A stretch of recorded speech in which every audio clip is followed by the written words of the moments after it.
Gavaroş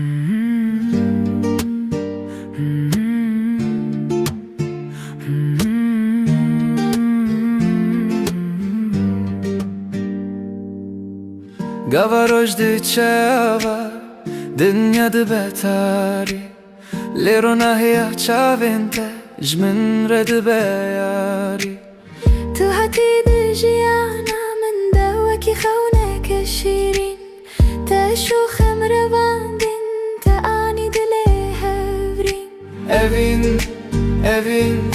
Evin adlemin tu her nefes tu her hevin Tu her canamın Beyte dünya sare Beyte valaya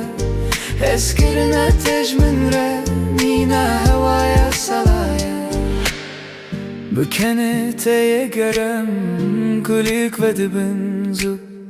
Jibomin tu avzozani Tu çemu çiyayı utu Em behavre dimeshindir yadir jajiyane Destin melhav girti dibin ezmane ronahiye Evin adlemin tu her nefes tu her hevi Tu her canımın Beyte dünya sare Beyte valaya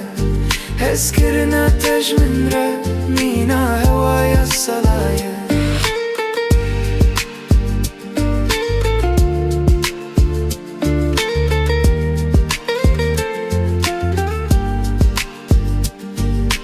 Beja heskirine katna çajvir Dilimin betasare ve ki daristane ke gir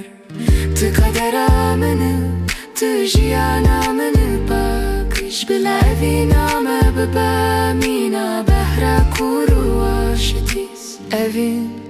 Evin adlimin tu her nefes tu